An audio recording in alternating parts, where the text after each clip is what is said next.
puntahan muna ito pong video ito na kung saan meron namang isang actually sikat na itong vlogger na ito because ay marami na po siyang followers sa Facebook. And ang kanya pong ibibigay sa atin ay hindi po katotohanan. Bagkus ito ay katotohanan sa kanyang pagkakaalam lamang. Dahil liliwanagin po natin, bibigyan po nating linaw ang kanya pong maling kahulugan, maling interpretasyon, especially sa atin pong katuruan sa ating simbahan. Dahil dito po, merong video dito na kanya pong binigyan ng reaction. Video po ito ni Reverend Father Darwin Gitgano na pinamalian niya po, mga kapatid. So, paano niya ito pinamalian? At atin pong pakinggan. Di mo sulti as tinood. Because truth hurts, but it doesn't harm. Amen? Tanang simbahan, paminaw mo, tanang simbahan gawas sa simbang Katoliko, piki. Sakit na, no? Kaya kung ang simbahang Katoliko papiki pa di tinukod ni Kristo, hagbay na kong nibiya sa kong pagkapari. Ito yung peke. Ito yung totoo. Paano malamang peke to? Compare it sa totoo. So saan ba natin dapat i-compare?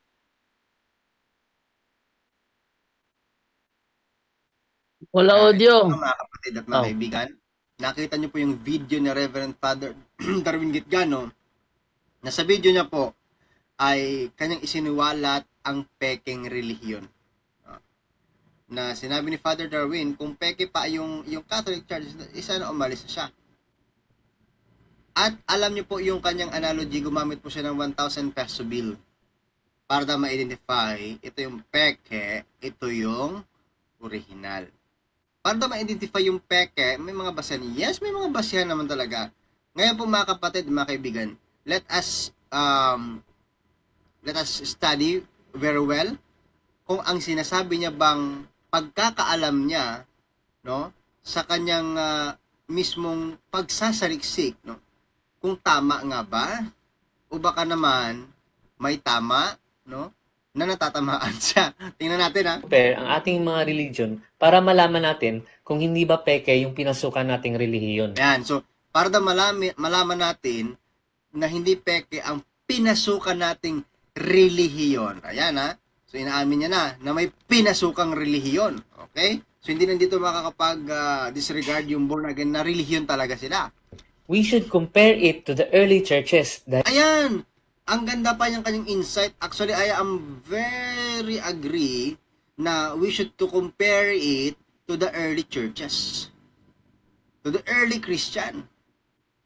Now, totoo nga bang i-compare niya ito sa early church? Sa early Christian, ang totoong simbahan, o baka magbubunganga lang siya na wala naman pala sa konteksto ng early churches o ng early Christian. Ito ang genuine na itinatag ng Panginoong Hesukristo. Paano daw malalaman na ito yung genuine na itinatag ng ating Panginoong Hesukristo? Remember po, my dear brothers and sisters, na napakalinaw po mga kapatid at mga kaibigan na sa New Testament, sa pagkatatag ng Panginoong Hesus ng iglesia o ng simbahan, sa pamamagitan po yan ni San Pedro, ay hindi po siya nagtatag ng maraming simbahan. Ano po yung kanyang itinatag? Ito po, at sinasabi ko sa iyo, ikaw ay Pedro, at sa ibabaw ng batong ito, itatayo ko ang aking iglesia. I will build my church. It is singular form po mga kapatid at mga kaibigan. Isang simbahan, isang iglesia lamang ang kanyang itinatag. At ito ipapaliwanag daw niya, na yung genuine daw na itinatag ni Kristo, ito yung basihan. Tingnan natin, yung kanyang basihan nga ba Is that the basis according to the early church, early Christian, or according only to his own understanding? Meron bang account ng early churches may mga pari na nakakapagpatawad ng kasalanan? Yan. Meron po. Ang problema lang kasi, hindi mo ito matanggap. Meron daw account na yung early churches na ang pari ay nagkakapagpapatawad ng kasalanan. Meron. Ang tanong, kaya mo ba itong tanggapin? Kung aking ilalatag, ang sinasabi mismo ng Biblia, no? Early churches, no, found in the Bible. Okay? Tingnan natin kung tatanggapin nga ba ang kanya mismong challenge, no? Kasi unang-una po mga kapatid, alam naman po natin na human as we are, no, tayo ay dadaan lamang sa mundong ito. Kaya isa sa apostoles po ng ating Panginoong Jesucristo, no, na si San Pedro, of course, siya po ay ay papanaw din sa mundong ito. Pero bago po siya pumanaw sa mundong ito, kanya mismong binigyan ng clarification. Sino po ang papasahan? Sino ang papasahan ng kanyang natanggap? Ito po, atin munang basahin ang sabi mismo ng ating apostoles, ng ating Panginoong Jesucristo ni San Pedro. Tulad ng mga batong buhay, maging bahagi kayo ng isang templong espiritual. Bilang, mga paring itinalaga para sa Diyos. Mag-alay kayo sa Diyos ng mga handog na espiritual na kalugod-lugod sa Kanya sa pamamagitan ni Kristo. Ito po mga kapatid, malinaw. Napakaklaro po dito. Nababasa. Pare ang pinasahan ni San Pedro. Ngayon, ano yung natanggap po mga kapatid, mga kaibigan, ni San Pedro?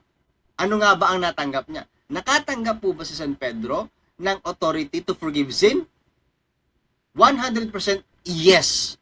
Unless kung itong nagbigay ng komento, no, para siraan ng Iglesia Katolika, especially yung statement ni Father Darwin, ay hindi nakakaalam na siya ay nasa peke. Ayan, no? Tingnan natin mga kapatid. Sa sinabi mismo ng ating Panginoong Jesucristo noong pagbigay niya po ng authority, no, to forgive sin. No? Ganito po ang pagbibigay. Isa-isahin at himayin po natin. Ayon po muna dito sa dito po muna tayo sa Juan 20:21 hanggang sa 23 po yung talata natin. Sinasabi po dito, muling sinabi ni Jesus, sumainyo ang kapayapaan. Kung paanong isinugo ako ng Ama, isinusugo ko rin kayo. Nagbigay ng pagsugo, nagbigay ng mission, komisyon na isusugo o sinusugo din yung mga apostoles ng ating Panginoong Jesucristo. Aside from that, pagkatapos sila hiningahan at sinabi, tanggapin ninyo ang Espiritu Santo. So, ibinigay ang Holy Spirit sa kanila. Hindi basta-basta na authority ang binigay with the guidance of the Holy Spirit. In verse 23 po mga kapatid, pakinggan nyo mabuti. Kung patatawarin ninyo ang mga kasalanan ninuman, ay pinatawad na nga. Subalit ay hindi ninyo patatawarin ay hindi nga pinatawad. This the authority na natanggap po ng mga apostoles, ay natanggap yan ni San Pedro, of course. At kanino po pinasa? Sa mga pare. Sino po yung pare nang nagpapakonfess na merong authority from our Lord Jesus Christ? No other than but the Roman Catholic Church, na sinabi po nitong vlogger na ito, na sa early Christian daw, walang account. Ang problema lang kasi, hindi mo ito tinatanggap. Baka nagbabasa ka lang ng Biblia, selected lang, according to what you want to know, what you want to accept, not the thing that is written only. Or also, I mean. So, yung tinatanggap mo lang yung bagay na gusto mo lang mapakinggan. Mali yan, kapatid. Ito pa. Dagdagan natin yung kanyang paliwanag. Sige. Ano kaya yung, aside sa sabi niya na wala daw na account na yung early Christian or early church ay may pare na binigyan ng authority to forgive sin. Meron, napakita. Second, Wala. Meron wala daw para sa kanya. Para sa iyo yan. Pero para sa katotohanan, meron. bang account na bininyagan ang sanggol? Ayan, wala daw account na bininyagan ang sanggol.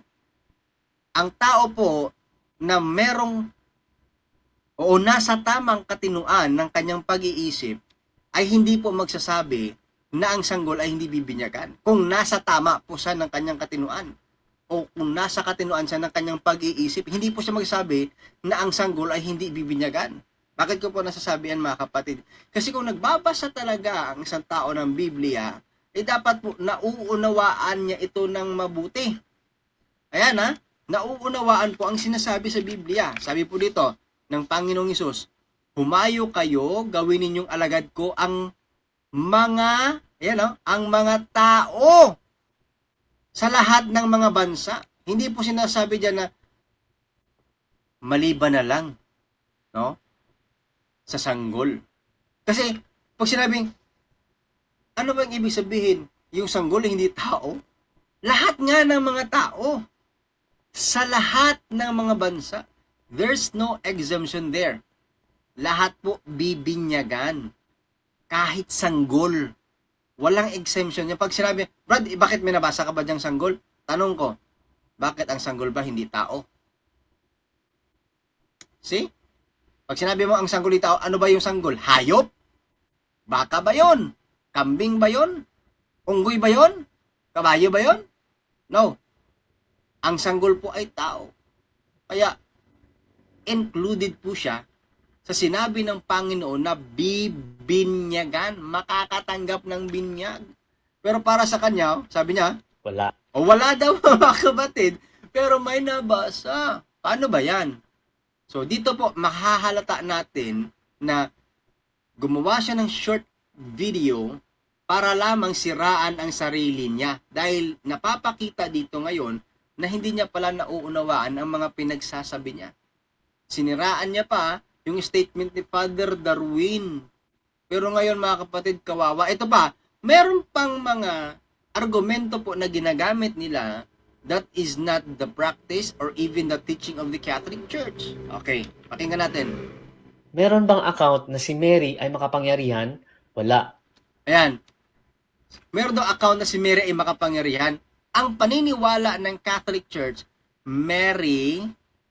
si Mary ay full of grace. At yan ay nababasa sa Luke chapter 1 verse 28 po. Yan, magbasa ka kasi ng tama sa Bible. Sinabi ni Angel Gabriel, Hail, full of grace, the Lord is with thee. Blessed are you among women. See? Greetings ng anghel yun. Yan. Ang problema kasi sa iyo, ginagawa mong Diyos si Maria. Hindi yan sa konteksto ng tamang Katoliko o nasa matinong pag-iisip na Katoliko, bagkus nasa konsepto mo lang yan. No, maling konsepto yan, kapatid.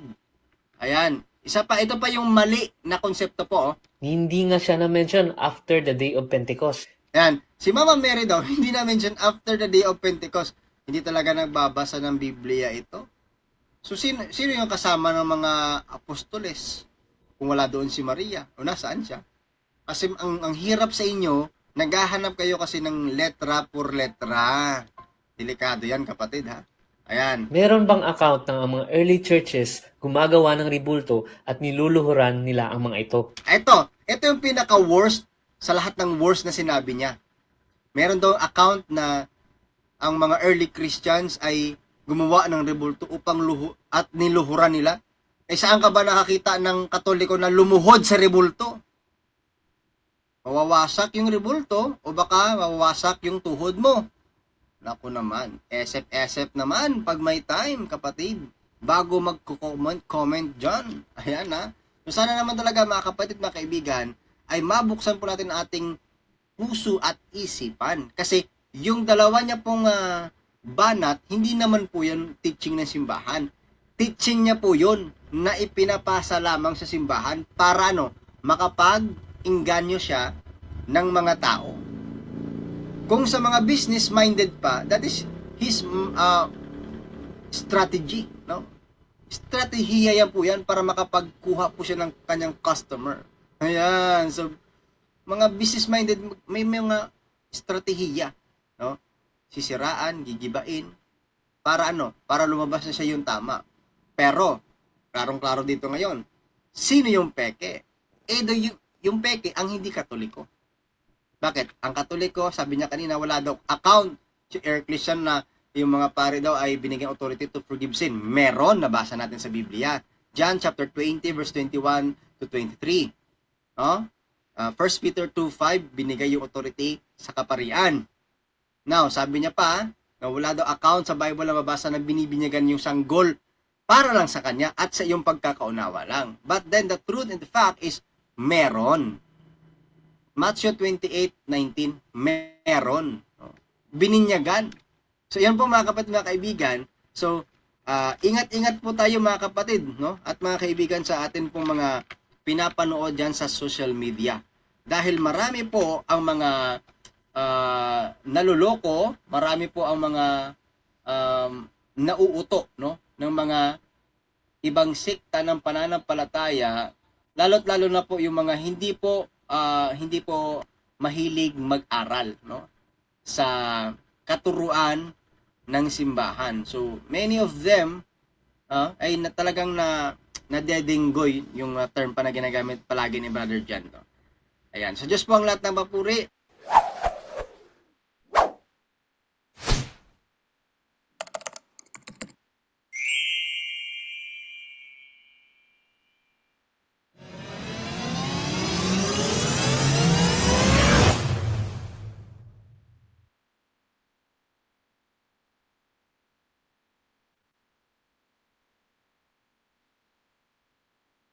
Okay, tapos na.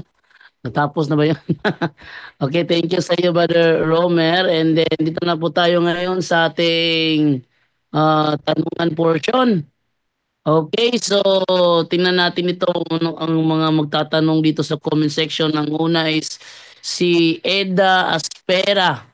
Sabi niya, ask lang po, paano yung mga sacramentals? Wait, naririnig ba ako?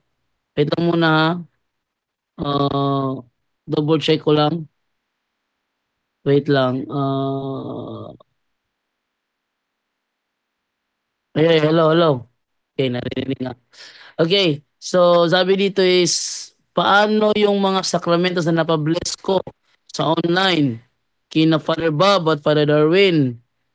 Hindi ba yun valid? Kasi sabi ni Brother Romer, kung malapit ka lang sa parokya, doon ka dapat magpa-bless. Brother Romer, tayo ang tanong na to, Brother Romer.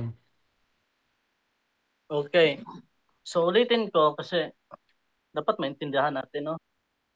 Dapat yung pag-aralan po natin yung mga sinasabi natin na ang online blessing para lang po doon sa mga tao na yung kura paroko nila hindi nagbe-bless through exorcism prayer. At doon sa mga tao na nasa malayo po yung simbahan, nasa bundok, emergency po talaga, wala po talaga nagbe-bless. Kasi pagka, for example, nandito ka sa isang parokya na may nagbe-bless naman na pare, gamit ang handbook ni Padre Siquia to exorcism prayer, yung ganito, kapag ginagamit naman nila to, tapos sa online ka lang nagpa-blessing, tapos sakop ka ng parokya mo, hindi po yan, abuse po yan. Hindi po yan ng Diyos, hindi po yan ng purpose ng online blessing.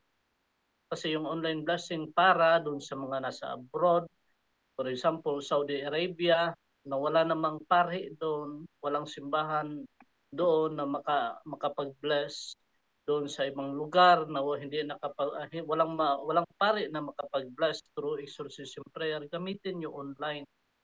Kasi ako din, yung nandun ako sa Negros, walang mahagilap na pare, ikot-ikot na kami. So anong ginagawa ko? May kasamahan po tayo, si Padre Noel, nandun po sa Brazil na assign. So tinawagan ko po siya kasi emergency din po, mayroong process. Wala naman tayong dala-dala. So, ang ginawa ko po, nagpa-bless ako through online blessing. Gamit yung messenger. So, alam nyo, nagsisigaw yung demonyo dahil sa init ng exorcism water, dahil po sa online blessing, doon po sa mga tao na walang-wala po talaga. Kapag ka meron naman na nagbe-bless na pare doon sa parokya ninyo, katamaran na po yun. Period. Yun lang po. Ulitin ko, katamaran po yun. Hindi po yun pwede. Kasi, bakit po? Sakripisyo po natin, no? Sakripisyo po yun natin, yung time natin.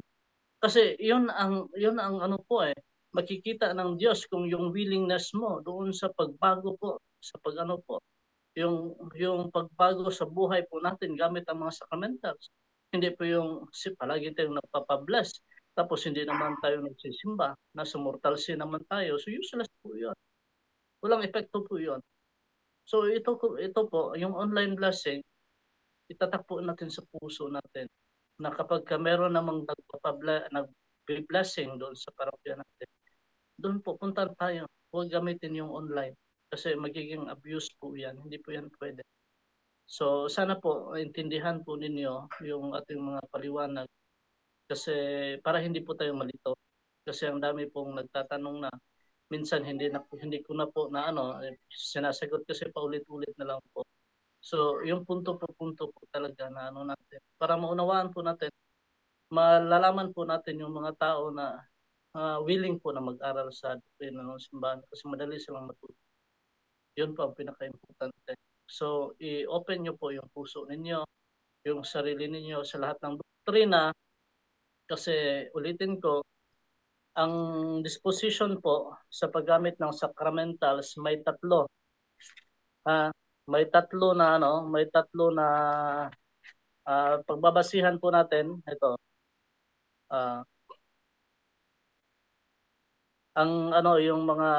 Yung sa Bisaya pa unsa man ang sakto, ano ba ang tama na disposition sa paggamit ng mga sacramentals? Ito, authentic Catholic faith, accepting all the truth revealed. Ibig sabihin, lahat ng mga turo ng simbahan dapat niyong tanggapin kapag gagamit kayo ng sacramentals. Once na may isa lang kayo na hindi ninyo tinanggap, walang saysay po yan. Useless po yan. For example, nagpapablessing ka ng exorcism, mga sacramentals. Tapos meron kang pills sa bahay ninyo, may condom, may contraceptives, may IV. Sugarol, lahat ng kasalanan meron. So wala po yan. Useless po yan. Yung repentance, wala kang repentance sa pagkumpisal. Paulit-ulit lang yung kasalanan mo. Wala kang renouncement. Hindi mo ni-remove lahat ng mga occult things dun sa bahay ninyo. Nagsusuot ka ng piyaw, nagsusuot ka ng mga bracelet na pampaswerte. So useless lang simba mo din. Useless yung paggamit mo ng sacramentals. Partaking the sacraments and practice of the church virtues. Kung hindi mo na-practice yung virtue bilang isang Katoliko, useless po yung anong tawag niyan, na pintas ninyo na crucifix. Useless po yan. Kasi may tatlo na bagay para saktong-sakto yung disposition sa paggamit nyo ng sacramentals. Ulitin ko, authentic Catholic faith, accepting all the truth revealed, repentance by God through His Church, partaking the sacraments, the practice of Christian virtue. Kung wala kayo noon, so useless lang po. So back to you, bro, Jando. Okay, thank you sa iyo, Brother Romer. At naman ibigyan naman ngayon kay Brother Instituto Baay. Brother Instituto Baay, good evening. Good evening, bro. Oh, Good good evening, bro. Oh. Lahat mga kapuntos, good afternoon, good morning. Bro, ang tanong ko, in connection sa Pit Alon. Okay, go ahead. Sa Genesis 22:1 ngadto sa 2, unya 9 ngadto sa 11.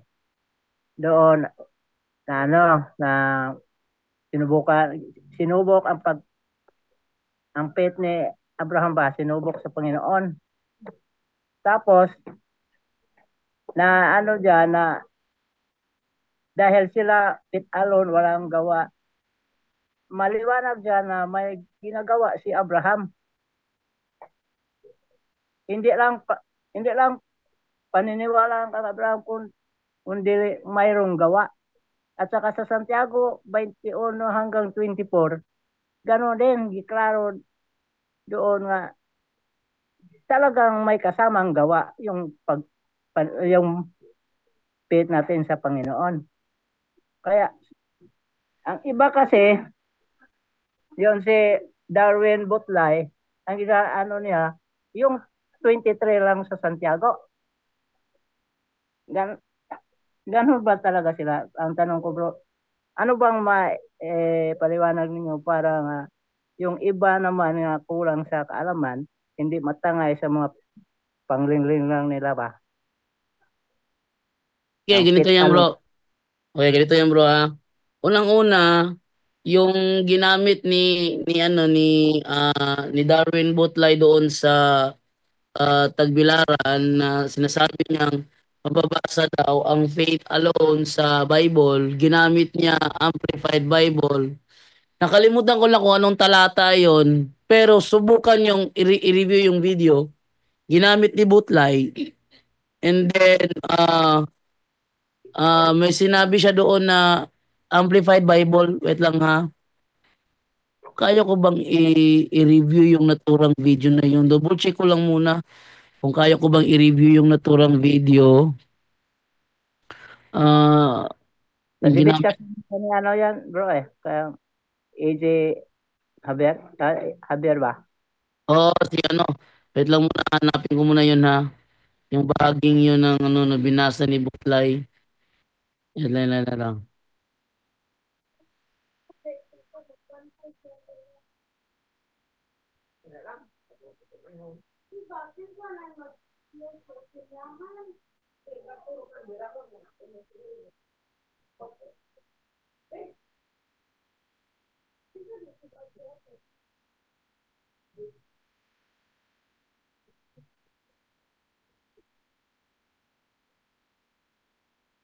Yun lang ha, hanapin ko muna.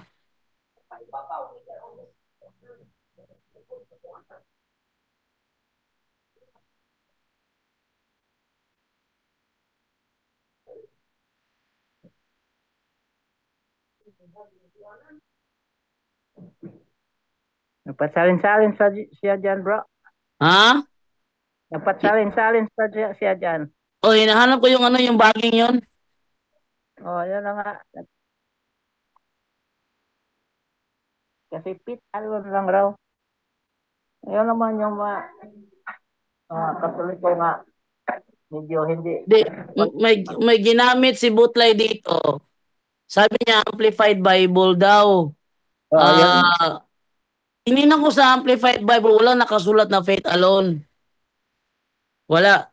Actually, silipin ko dito sa ano ha, dito sa, wait lang, dito sa, ano natin, Amplified Bible natin dito. Meron tayong Amplified Bible sa cellphone eh. So, search ko yung word na faith alone sa New Testament. Ang lumabas, James 2:24. Wala yung unang Korintong ginamit niya na may nakalagay faith alone. Amplified Bible. Ano nakalagay sa James 2:24 ng Amplified Bible? Ating silipin. Ito yung sinasabi sa Amplified Bible tayo, James 2:24. Ito lang yung may nakalagay na faith alone. Pero ano bang nakasulat dito? Tingnan na. Ito sabi, you see that a man, a believer, is justified by works and not by faith alone. Oh, na, That, not. and not by faith alone. That is by acts of obedience, a born-again believer reveals his faith. So, may ginamit si Butlay kasi doon. Try ko lang hanapin. Kung mahanap ko,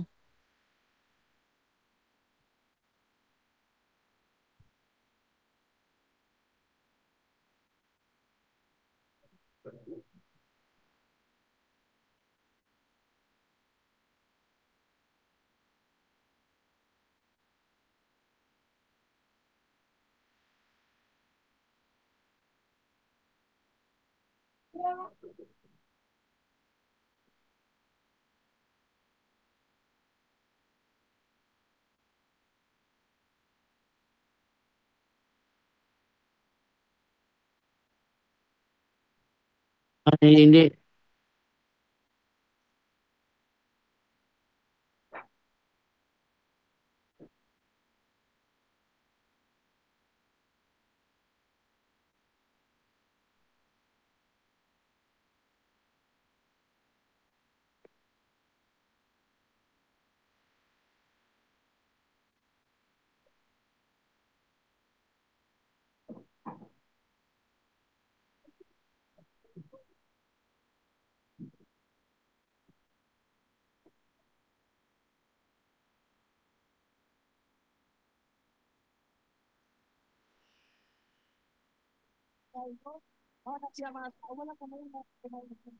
Kailang try lang natin tawagan si Darwin Butlay kung makontak natin yun ngayon.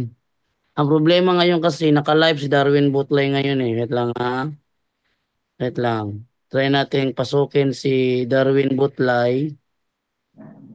Wait lang ano ko muna yung kanyang Facebook niya, Kristohanong Isog yun eh.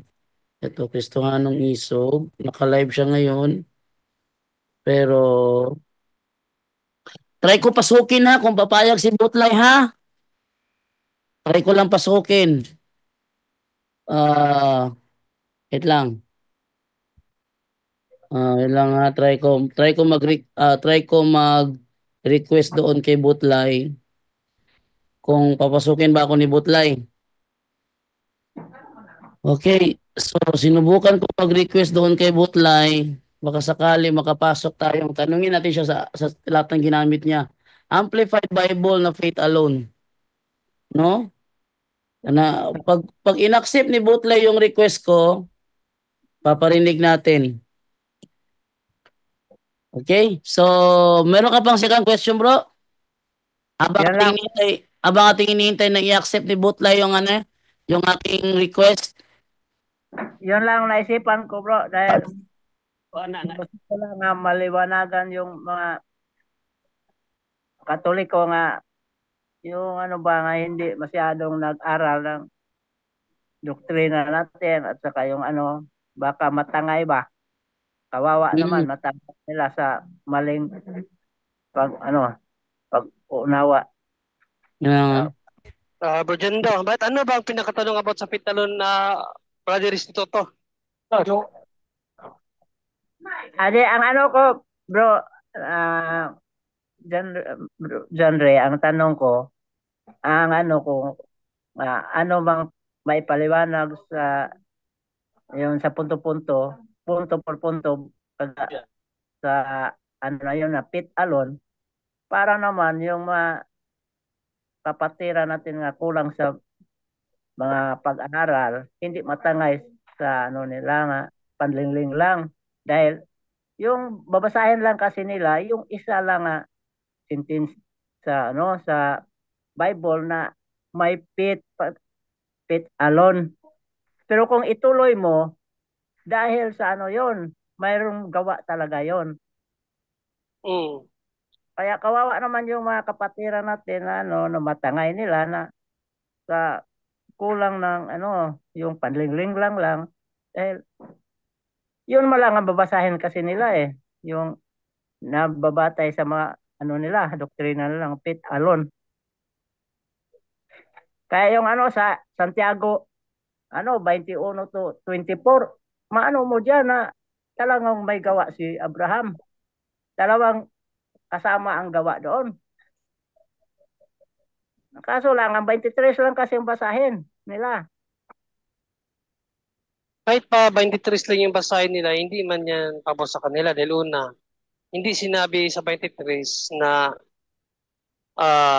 faith alone lang ang dapat sundan. Hindi naman gano'n ang sinabi sa 23 Pero ang kaso, ang basahin nila bro, faith alone, paano talaga nila pipilit yung faith alone ang mabasa doon. May faith alone sa King James Version or sa English Version, pero not by faith alone ang sinabi. Not by faith alone. Hindi sa pananampalataya lamang.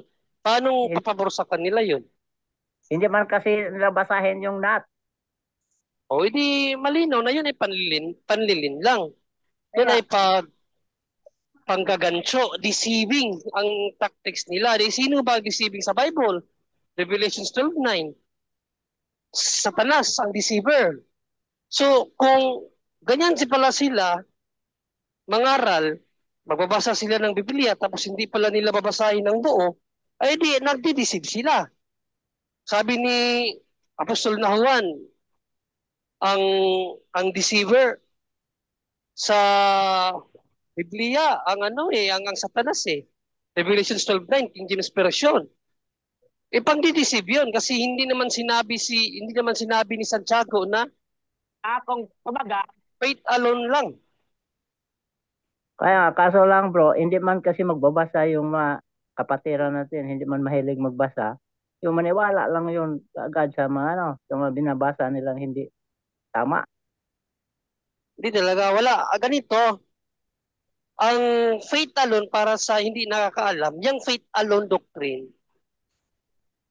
hindi yan biblical, hindi yan traditional, at kahit mga early church fathers, kung titingin kayo sa history, walang church fathers ng aral ng faith alone. Wala po yan kahit sa history ng simbahan. Kung talagang existido ang kanilang simbahan sa una, dalawa, tatlo, apat, lima, anim, pito, hanggang 14th century. No? Kasi ang faith alone po sa mga hindi nakakaalam, lumitaw lamang po yan 15th century. That is a man-made doctrine na itinuro ni Martin Luther, isang pare na demonyuhan, hindi na nakinig sa simbahan. Dahil umalis siya sa simbahan, inalis niya ang katuruan sa simbahan na mayroong 3 pillars or foundation of faith. Tatlo po yan. The Bible, Magisterium, and Tradition. Since naging swail itong si Martin Luther, lumabas siya sa simbahan, di na siya nakikinig, yung doktrina na Magisterium, tinanggal niya yan sa kanyang theology. Actually, kung magbabasa kayo ng history ni Martin Luther, ang aklat ni Santiago o yung nasa Bible na James, nagbabalak siyang tanggalin yan. Nagbabalak siyang tanggalin yan. Kasi hindi nga pumapabor sa kanya ang James sa kanyang itinuturong doktrina na faith alone kasi ayaw na niyang makinig sa simbahan. Hindi siya pinayagan ni King James, yung hari nung nagsuporta sa kanya, hindi siya pinayagan. O kaya nandyan pa rin yung aklat ni James o ni Santiago sa Protestant Bible. Kasi hindi pumayag yung nagsuporta sa kanya na hari na tanggalin yung aklat ni James. Yan talaga ang history niyan. Kasi gustong-gusto talaga ni Martin Luther na ituro ang faith alone doctrine. Kasi hindi na nga siya sumusunod sa simbahan. Ang fundamental belief ng Christian or ng Catholic, kasi Catholic po yan si Martin Luther, is tatlo yung foundation of faith. Tatlo. Bible, Magisterium, and Tradition.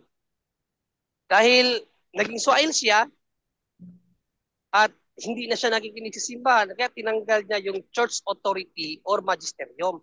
Kaya nag-focus siya sa faith alone doctrine. At yan po ang dahilan kung bakit umabot ng 50,000 denomination ngayon ang Kristyanismo. Dahil sa turo ni Martin Luther na hindi na makinig sa simbahan, manampalataya ka lang sa Diyos. At nadagdagan pa yan ng Bible alone. Mayroon pa silang Christ alone at grace alone and glory to God alone. O glory to God ba yun? Something ganon. So, ang dami nilang alone. 5 alones ang nabuo nilang doktrina.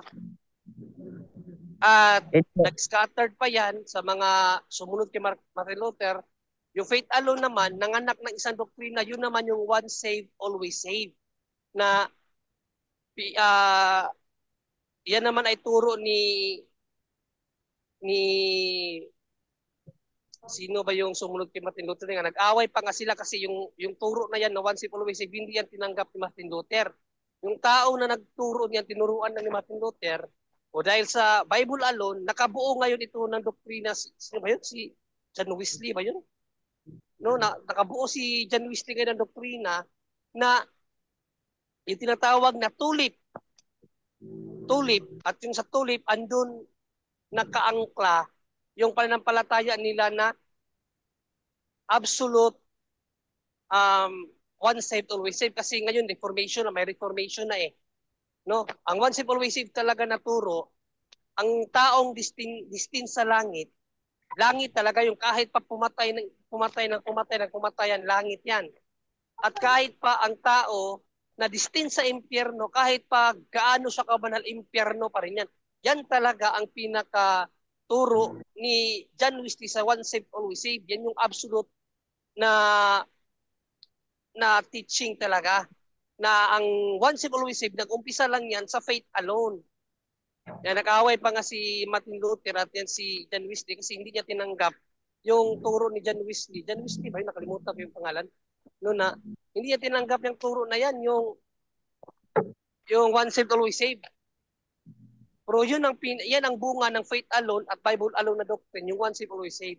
So yun pong faith alone, mga kapatid, hindi po yan biblical. Bagkus, kung babasahin nyo ng buo ang James 2, umpisahan nyo sa 14 hanggang 24, dinibunk yan ni James na sabi pa nga niya sa verse 14, maliligtas ba ang tao na may pananampalataya ngunit walang gawa?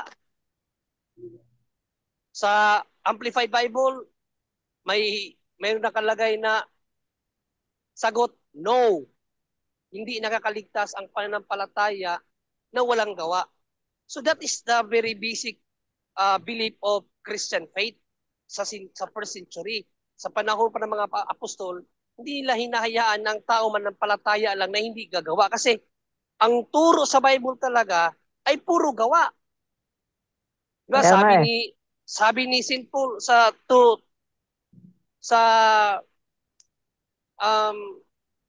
Philippians 2:12, ang sabi ni St. Paul, work out your salvation. Work out. Ano bang ibig sabihin ng work out? Magpaghal, trabahuin mo.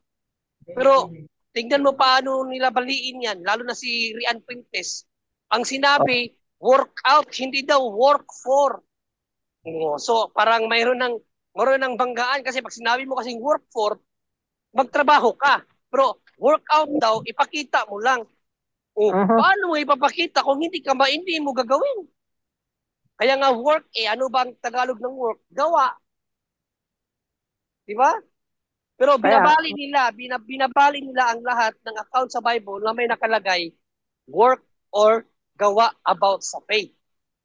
Kung babasahin mo yung sinabi mo kanina bro na James 2:21-23, ibalik mo sa 17 yan. Basahin mo sa 17 bago sila pumunta sa 21 and 23. Yan ang pagkontra sa faith alone kung gagamitin nila ang 23. 17, ganito yan. James 2:14, then 17, 21 hanggang 24. Yan ang konteksto ng faith alone kung gagamitin nila ang James. Kung isa lang ang talata ang gagamitin nila, ay wala, pandaraya yon. Kasi hindi maunawaan ng buo eh. Hindi maunawaan ng buo. At sa James 23, kahit paggamitin nila yan, hindi sinabi ni St. James dyan o ni Santiago na apostol na manampalataya ka lang. Walang ganun. Walang sinabing ganun si James sa James 23. Okay, Brother Toto. Okay bro. Para po dito, meron palang may nagsabi si Jocelyn Remigio, sabi niya, ang ginamit daw ni Darwin Butlay, Roma 4:12 sa Amplified Bible. So ating silipin ng hindi, Roma, yung sa 4:12 ng Roma, yung kay Abraham. Yun na nga, faith alone daw yun. Hindi, So yun ang naalala ko, na binanggit niya si Abraham. So tingin mo sa ng Amplified Bible, Roma 4:12, may nakalagay bang faith alone? Ito, Hindi And naunawaan nila yan. and that he would be the spiritual father of those circumcised who are not only circumcised but who also walk in the steps of the faith of our father Abraham, Not which by he works. had before he was circumcised. O wala naman nakalagay na faith alone, bro. Kaya Di, nga, ang ano, ganito yan, Barijando, yung Romans 4:12, ginagamit talaga yan kasi kung babasahin mo sa Tagalog yata yan na hindi hindi ginawang ganap si Abraham dahil sa kanyang gawa kundi dahil sa kanyang pananampalataya. Basahin mo sa Tagalog yan. Tagalog. Oo.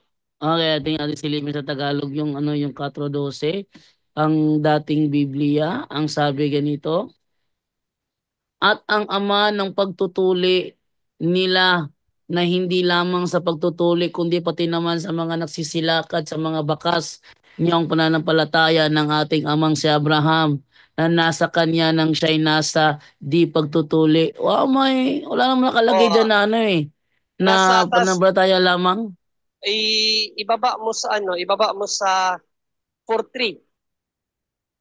4:3? Ayun, or 4:2 or 4:3. Ayan, basahin mo, baba. 4:2-3? Oo. Okay.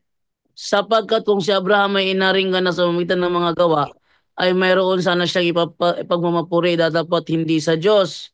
Sapagkat anong sinasabi ng kasulatan at sumpalataya si Abraham sa Diyos at sa kanya ibinilang na katwiran. So, ating basahin sa English tong verse 3.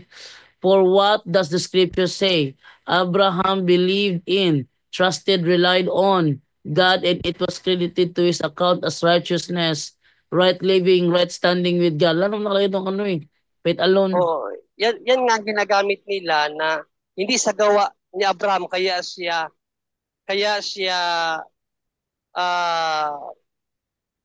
kinalugdan ng Diyos, hindi sa kanyang gawa. Yan ang sinabi diyan, hindi sa gawa dahil sa kaya siya kinalugdan ng Diyos. Pero kung ganito ang explanation kasi diyan, kung gagamitin kasi natin yung paraan nila na proof texting ba? Magbabasa lang ng isang talata and then yun na yun. Sila na mapapaliwanag. Hindi ganon. Kasi may konteksto yan. Kung babasahin no umpisa sa 3 yan, ang tinutukoy dyan na gawa ni San Pablo, gawa ng kautusan. Basahin mga Barijando sa 3, anong talata 3, sa 3:18 yata yun? Romans, umpisahan mo sa Romans 3 Barijando? Romans 3:18 or 20 ba yun? Basahin mo nga anong uri ng gawa ang sinasabi dyan Barijando. 3:18-20? O sa 3 wait Double-check 3:18 mo ba lang. yun? Walang or 3:20. 3:20. Sa 3:20. Anong gawa ang binabanggit diyan? 3:20, okay. Walang taong mapapawalang sala sa paningin ng Diyos. Romans So, 3:20 bro. Romans okay. 3:20. Walang taong mapapawalang sala sa paningin ng Diyos. Ano ba yan ang binabasa mo? Hindi man yan Romans. Roma 3:20 to. Bakit walang taong ang sinabi dito sapagkat sa pamamagitan ng mga gawa ng kautusan? Baka ang dating Biblia. Ang dating Biblia, sige. Sapagkat sa pamamagitan ng mga gawa ng kautusan ay walang laman na aariing ganap sa paningin niya. Sapagkat sa pamamagitan ng kautusan ay ang pagkakilala ng kasalanan. Yun ang point ni St. Paul dyan. No? Hindi yan nangangahulugan sa Romans 4:2-3 na hindi gumawa si Abraham ng kabutihan kaya siya kinalugdan ng Diyos. Hindi ganon. Ang sinasabi ni St. Paul na hindi sa pamamagitan ng gawa ng kautusan. Bakit? Before ba ibinigay ang kautusan kay Moises, nauna na si Abraham, ang kautusan ng mga Hudyo ibinigay lang kay Moises ay ang tagal na panahon na. Kaya ang point is simple diyan na gawa na sinasabi sa Romans 4:3, gawa ng kautusan. At ang konteksto isa pa niya nasa Galatians 6. Nakalimutan ko yung talata. Galatians 6 yon, 6 to 7 yata. 6:13. Nasa Galatians 6 na andyan ang sagot diyan na basahin mo ka sa Galatia, bro. Galatia 6, nasa Galatia 6, Galatia 3. 3 ba rin dyan do? Galatia 3:6. Basahin mo ba rin dyan do? Gaya nga, Mga... okay. Oo. Gaya nga ni Abraham na sumampalataya sa Diyos at ito'y ibinilang sa kanya na katuwiran. Patuloy. Talastasin nga ninyo na ang mga sa pananampalataya, ang mga yaon ay mga anak ni Abraham. Patuloy. At sapagkat ipinakita na ng kasulatan na aariing ganap ng Diyos sa mga hintil sa pamamagitan ng pananampalataya ay ipinangaral na ng una ang ebanghelyo kay Abraham na sinasabi sa iyo ay pagpapalain ng lahat ng mga bansa. Yan ang pinangahawakan nila ng mga talata na pananampalataya lang. Kasi ang binanggit dyan, ang mga anak ni Abraham ay yung nanampalataya, hindi naman sinabi na may gawa eh. Tama ba, Brother Jando? Oo. Pero balikan mo sa Genesis 15:6. Anong talata? Nakalimutan ko na talaga yung mga talata. Na itinuring si Abraham na saan mga sa 15:6 ng Genesis, Brother Jando? Nakalimutan ko lang yung talata. 15:6, bro. Genesis 15:6. Oo. Okay. At sumampalataya siya sa Panginoon at ito ibinilang sa nakatwiran sa kanya. O di, sumampalataya siya sa Panginoon. Pero, sa 17:1 ba yun? Nakalimutan ko talaga yung mga talata. 17:1 ng Genesis, Brother Jando, 17:1. At nang si Abraham ay may 99 na taon, ay napakita ang Panginoon kay Abraham at sa kanya'y nagsabi, ako ang Diyos na makapangyarihan sa lahat, lumakad ka sa harapan ko at magpakasakdal ka. At ako ay magkikipagtipan sa iyo at ikaw ay aking pararamihing mainam. At nagpatira pa si Abraham at ang Diyos ay nagipag-usap sa kanya na sinasabi. Patuloy.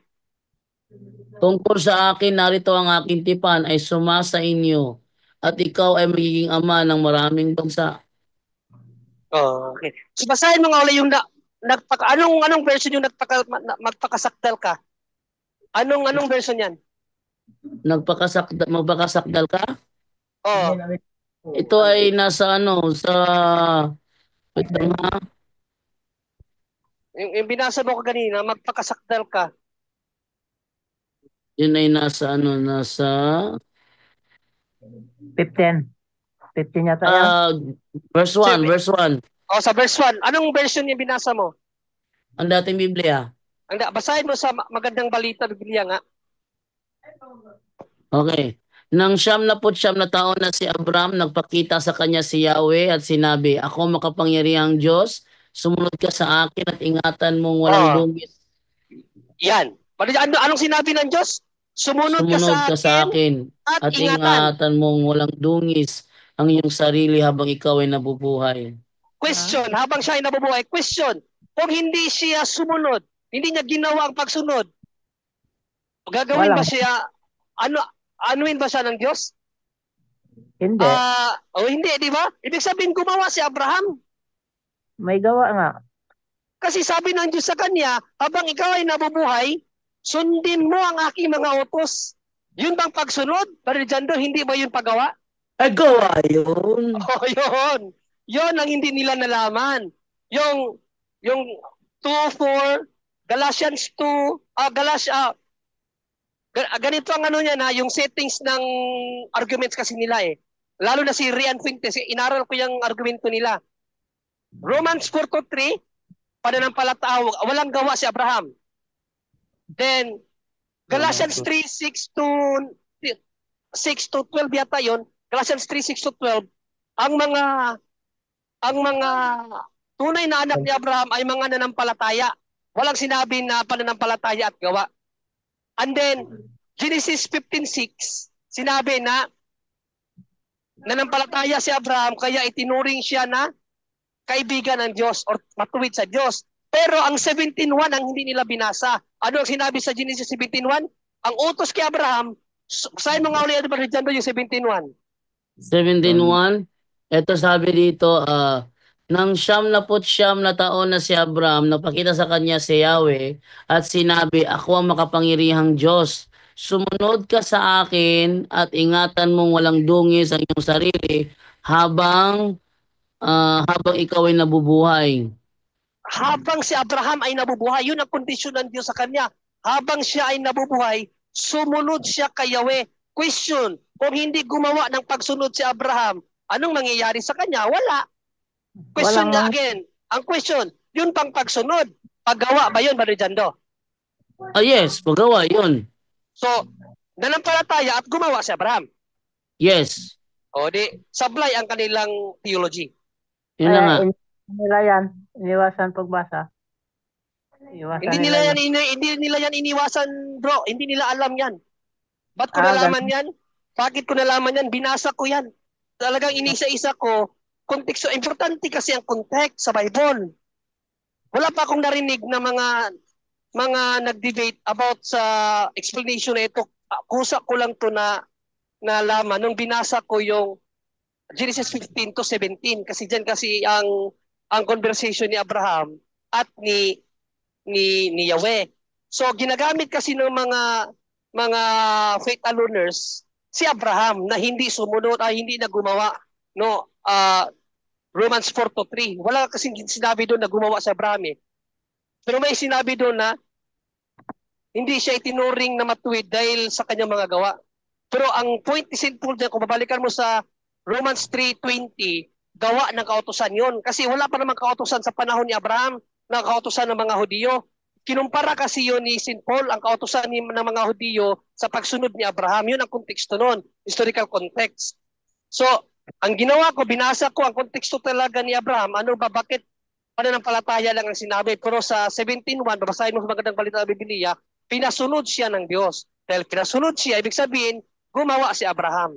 Kaya nga basahin mo ba din dyan do, sa 2:21 hanggang 23 ng James, yung sinabi ni kanina, diyan natin makikita na gumawa si Abraham. 2:21-23 ba dyan do ng James? Basahin mo. Okay, ito sabi dito.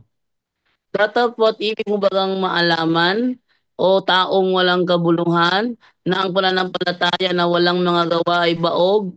Hindi baga ang ating amang si Abraham ay inaring ganap sa pamamagitan ng mga gawa dahil sa kanyang inihain si Isaac na kanyang anak sa ibabaw ng dambana?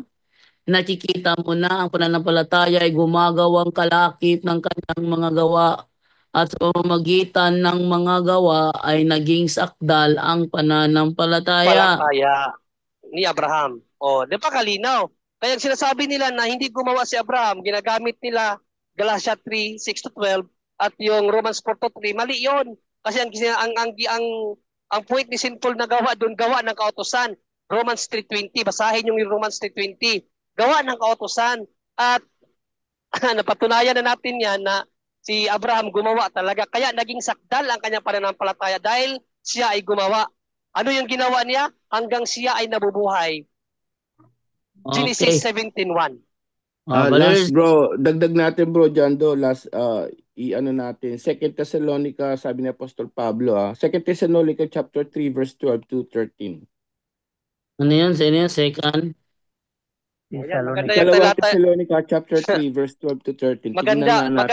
Maganda yung talata ni Brother Angel kasi pang knockdown talaga yan. Pang knockdown yan. Kung totoo yung sinasabi nila. Oo. Okay. Wait lang muna. Yung nasa WhatsApp, wait lang muna ha kasi naririnig mo naman na may sinusolve pa. Kaya alam ko naririnig mo kaya wag ka munang salita. Hintayin mo na lang matapos sila dito. o kita entertainin. Okay? Hindi ka pa naririnig sa live ngayon. Alam ko nandyan ka na. Wait lang bro ha. Okay. Ito muna tayo ngayon sa sinabi ni Brother Angel. Ikalawang Tesalonica 3:12 hanggang 13. Sa pangalan Yes. ng Panginoong Kristo, mahigpit naming iniuutos sa mga taong ito na sila maghanap buhay ng maayos at huwag umasa sa iba. Mga kapatid, huwag kayong magsasawa sa paggawa ng mabuti. Mm. Oo. Patay tayo dyan. Huwag magsasawa sa paggawa ng mabuti na, Brother Jando.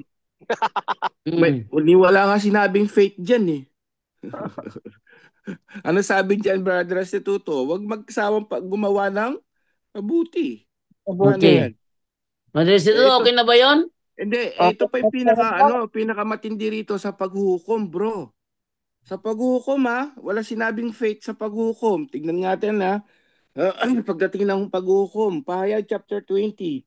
Napakadelikado niyan, naging sanhi sila ng tinatawag diyan sanhi ng pagkakasala kasi sasabihin nila wag nang gumawa ng ano. So sila mismo, that's a sin of scandal in a CCC. So sila mismo nag-aano yan. Sa paghuhukom nga, tingnan natin paano sinatulan ng mga tao. Pahayag chapter 20 nga, verse 11 to 12. Pagkatapos nito'y nakita ko ang isang malaking tronong puti at ang nakaupo doon naglaho ang lupa't langit sa kanyang harapan at hindi na nakita pang muli. Nakita kong nakatayo sa harap ng trono ang mga namatay, maging dakila at hamak at binuksan ng mga aklat, binuksan ang isa pang aklat, ang At? aklat ng buhay. Hinatulan ng mga patay ayon sa Ayon? kanilang ginawa. Patay tayo dyan, bro. Paano daw hinatulan? Ayon sa? Kanilang ginawa.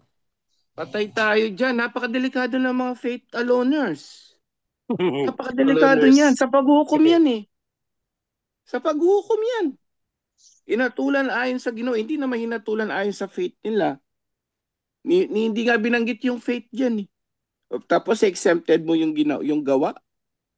Sa paghuhukom yan, bro. Sa lahat ng manakikinig ngayon. Yung dalawang yun, ang dami pa nga dyan, yung sa unang Pedro nga, di ba? Sabi, pananampalataya, dagdagan mo ng ganito, ang dami mong idadagdag pa nga eh. So, napakadelikado yan, bro. Yan, ang pinakamatindi yung pinakahuli. Hahatulan tayo ayon sa ating ginawa. Hindi lang faith, kapatid. Yun po, bro Jando. Okay, Brother Restituto, okay na ba yon? Okay, bro, okay. Tinanong ko mo lang yon para sa mga kapatid natin na kulang sa kaalaman. Basta ganito lang ang advice ko sa lahat, no? Kasi kapag maka-encounter na kayo ng mga talagang matatalino na mga faith aloners, ang gagamitin talaga nila si Abraham. Abraham talaga yan. Romans 4:12, Galatia 3:6. Kaya yung binigay ko sa inyo na mga talata, aralin nyo yon. Kung paano ko in-explain yun, pwede nyo pang dagdagan yun. Para kung gamitin nila sa inyo yun, sampalin nyo agad doon sa mga talata na binigay natin, Brother Jando. Yes. Salamat. Okay, Brother Restituto, thank you. Thank you. Salamat. Salamat. God bless inyo. Okay, maraming salamat kay Restituto Baay. Dito naman tayo ngayon sa ating nasa WhatsApp natin. Hello, brother o sister. Good evening. Sister pala.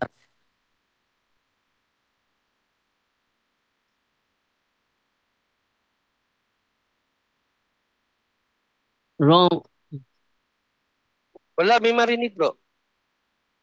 Wala kayo marinig ba dyan, Re?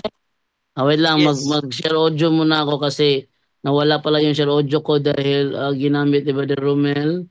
So, yan, pakilita ng mote, pakilita tayo, pakiulit.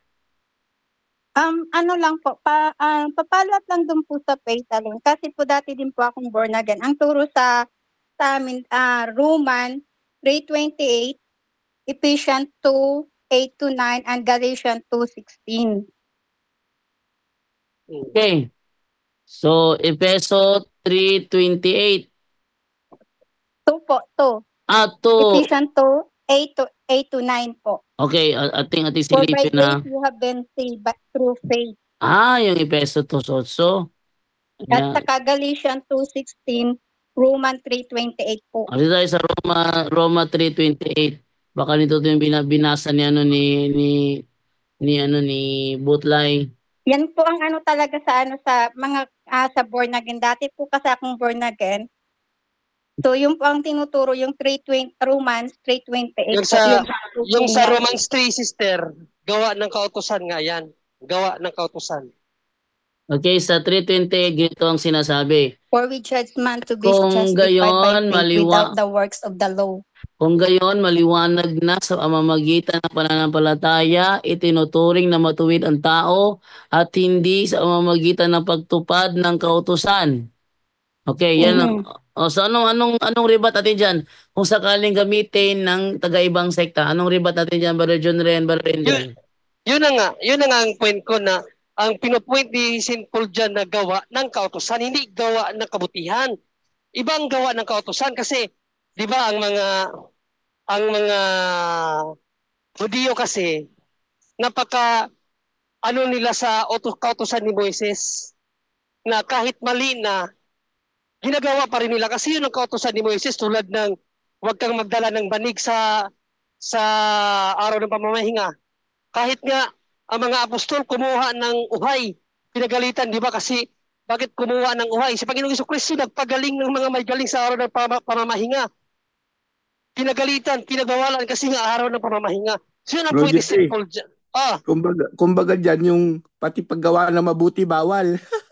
Pati paggawa ng mabuti. Yan ang point dyan. Basahin mo ulit yung 3:20 ba rin dyan ng Romans. Ibaba mo sa 20. Doon sila nagkamali, 3:20. Ibaba mo sa 3:20. Okay, ito. Yung 3:28, anong uri ng gawa? Anong gawa yon? Hindi yung gawa ng kabutihan, gawa ng kautusan ni Moises. 3:20. Ito, noon ipinanganak si Moises, isang batang kinalulugdan ng Diyos. 3 buwan siyang inalagaan sa kanilang tahanan. At nang siya'y itapon, inampun siya ng anak na babae ng paraon. At ipinalaking parang sariling anak. Ano to? Roma pala, Roma. Sabot pa saan ako napunta. At nang sa gayon ay sumapit ang panahon ng pagpapanibagong lakas mula sa Panginoon. Susuguin niya si Jesus, ang Kristong hinirang mula pa noong una para sa inyo. Yung Romans 3:20, bro, basahin mo sa ang Biblia. Romans 3:20. Ang Biblia. Ang binabasa mo, gawa. Ba't ba napunta sa gawa? Ngayon, napunta ka sa Acts na naman. 3:20. Sapagkat sa pamamagitan ng mga gawa ng kautusan ay walang laman na aariing ganap sa paningin niya. Napakalinaw. Walang aariing ganap sa gawa ng kautusan, hindi gawa ng kabutihan. Basahin mo nga ulit, Brother Jando, para maunawaan dandahanin mo pagbasa, bro, para maunawaan ng mga brother. Sapagkat sa pamamagitan ng mga gawa ng kautusan ay walang laman na aariing ganap sa paningin niya. Walang laman, ibig sabihin, yung bodily existence natin, hindi aariing ganap dahil sa gawa ng kautusan. Ibig sabihin, kautusan ni Moises. Yan ang ibig sabihin sa Romans 3:28. Balikan mo yung 3:28, Brother Jando. 3:28. Kaya nga, maipasisiyan na natin na ang tao ay naaaring na sa pamamagitan ng sa pananampalataya na hiwalay sa mga gawa ng kautusan. Hiwalay sa gawa ng kautusan, hindi gawa ng kabutihan. Kaya sa Romans 4:1-3, Brother Jando, balikan mo nung pinaliwanag ni St. Paul kung paano si Abraham pananampalataya lang, hindi sa gawa ng kautusan. Pero hindi yan gawa ng kabutihan. Yung Romans 4:1-3. Kasi yan ang konteksto. Para simple, no? Sa nagtanong, kung sakaling gamitin yung 3:28 ng Roma, magandang gamitin, ipaliwanag na yung kautusan na yan ay kautusan ni Moises. Tapos follow up talata, yung sinasabi ba na hindi tayo aariing ganap sa magitan ng kautusan ni Moises. Yun gawa 13 yun. Gawa 13. 28? 38? 28 ba yun? Hindi. 13:8. 28. Gawa ba yun? Galacia. Nakalimutan ko yun. Yung hindi tayo 39. At sa pamamagitan niya, ang bawat nananampalataya ay inaaring ganap sa lahat ng mga bagay na sa mga ito hindi kayo aaring ganap sa pamamagitan ng kautusan ni Moises. Kung sakaling gamitin yon ng mga born again, yung talatang Roma 3:28, ang ibigay linaw nyo dyan, sabihin nyo na yung kautusang tinutukoy dyan ay ang kautusan ni Moises. Tapos 13:39 ng gawa, basa. Sabi doon, eto na. At sa magitan niya ang bawat nananampalataya ay inaaring ganap sa lahat ng mga bagay na sa mga ito ay hindi kayo aaring ganap sa pamamagitan ng kautusan ni Moises. Basa! Parang Elisoriano dating Bro, tapos hindi na si Moises, utos na ni Jesus. Oh, 1:12:48. iba yung utos ni Moses, iba yung utos ni Jesus. 12:48 ng Juan. Yan Ito na yung ang nahatol, hindi kay Moises. ang nagtatakwil sa akin at hindi tumatanggap sa aking mga pananalita ay mayroong isang hahatol sa kanya. Ano Ang yun? salitang aking sinalita ay siyang sa kanya ay hahatol sa huling araw. Yan yun. Hindi na yung kay Moises yung mga bawal ang baboy, bawal ang gumawa ng mabuti sa araw ng pamamahinga at so on and so forth. Yun po yung pagkakaiba nun, kapatid. In Okay. summary, sister, Brother Jando, in summary, yung Romans 3:28, hindi yun gawang kabutihan. Gawang kautusan ni Kasi Moises. sinabi ni sa Apostol Pablo yun sa 2 Thessalonica chapter 3 verse 13 eh. Huwag kayong magsawa sa paggawa ng mabuti. Correct. Tama. Kontra yun. Kontra. Yung Bible, wala namang kontrahan eh. Ibalik natin yon 2 Thessalonica chapter 3 verse 13, bro Jando.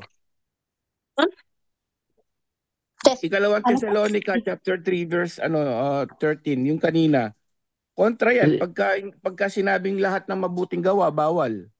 Ngunit kayo mga kapatid, huwag kayong mga pagod sa paggawa ng mabuti. Sa MBB.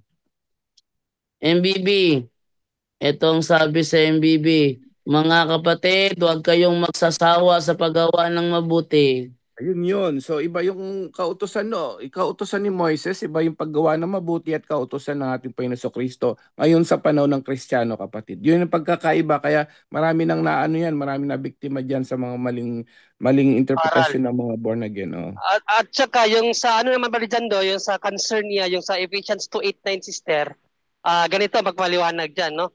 According sa doctrine ng Catholic, kasi ang Protestante kasi pag nagbasa kasi wala nang gawa, pananampalataya lang. No, basahin natin ang Ephesians 2:8-9 Balijando. Ephesians chapter 2 verse 8-9. Okay, sabi ganito 2:8-9. Sapagkat dahil sa kagandahang loob ng Diyos kayo ay naligtas sa pamamagitan ng pananampalataya at ito'y kaloob ng Diyos at hindi mula sa inyong sarili. Hindi ito bunga ng inyong mga gawa kaya't walang may pagmamalaki ang sino man. Kaya pala walang gawa dapat kasi hindi pala sa pamamagitan ng gawa tayo naligtas kundi sa kalooban ng Diyos, no? So ang subject dito, sister, pagligtas. Tama ba, sister? Opo. Pagligtas ang subject. So ano ang point ni St. Paul? Basahin muna natin ang 19:1 ng Revelations, Balijando. Okay, sabi ganito. Pagkatapos nito, narinig ko ang tila sa masamang tinig na napakaraming tao sa langit na umaawit ng ganito. Hallelujah! Ang kaligtasan, ang karangalan at ang kapangyarihan ay tanging sa Diyos lamang. Ang kaligtasan ay ano, Balijando? Tanging? Sa Diyos lamang. So ibig sabihin, sister, ang nagbibigay ng kaligtasan, Diyos lang. Okay? Hindi ang tao. Sa baga, kaya tayo naligtas dahil sa ating lakas, sa ating talino, o sa ating gawa o makakaya. Yan ang point ni St. Paul dyan. Na ang kaligtasan dumating sa tao dahil sa kalooban ng Diyos. Ibig sabihin, kalooban ng Diyos, will niya na bigyan tayo ng kaligtasan. Ang tawag diyan sa Catholic theology, objective salvation. Yan ang ginagamit ng simbahan about objective salvation. At Titus 3:5 at 2:8-9 ng Efeso. Dalawa yan, 3:5 at 2:8-9 ng Efeso. Ang point dyan, again, ulitin ko, ang kaligtasan. Ang nakapagliligtas lang ang Diyos. Kaya nga si Kristo pumunta rito para magpakamatay, para mailigtas ang lahat. Okay, sister, nakuha mo? Opo, opo. Oh. Salamat So yun pa ang, na anahan. yan ang point ni St. Paul. Pero ngayon, dahil ba sinabi dyan na hindi sa inyong gawa ay hindi ka na gumawa ng mabuti? No, hindi ganon. Ang point ni St. Paul dyan, ang kaligtasan o ang pagliligtas, binigay ng Diyos sa kanyang sariling kalooban, hindi dahil sa kung ano ang kaya mong gawin. Nakuha mo? Opo. Oh, Mm. ngayon, need Opo. pa ba natin ang kaligtasan para tayo maligtas? Idirekta mo sa Jess Barijando, basahin mo sa ang salita ng Diyos. Ano yun? Salita ng Diyos, Revelation pa rin? Hindi, doon sa Ephesians 2, pero sa 10 mo na, basahin mo sa 10, kung hindi ba kayo na kailangan ang kaligtasan o ang gawa. Nilikha tayo ng Diyos at sa pagkikipag-isa natin kay Kristo Jesus, binigyan niya tayo ng bagong buhay para gumawa tayo ng kabutihan na noon pa'y itinalaga na ng Diyos na gawin natin. Bakit pinapagawa tayo ng Diyos ng kabutihan, sister?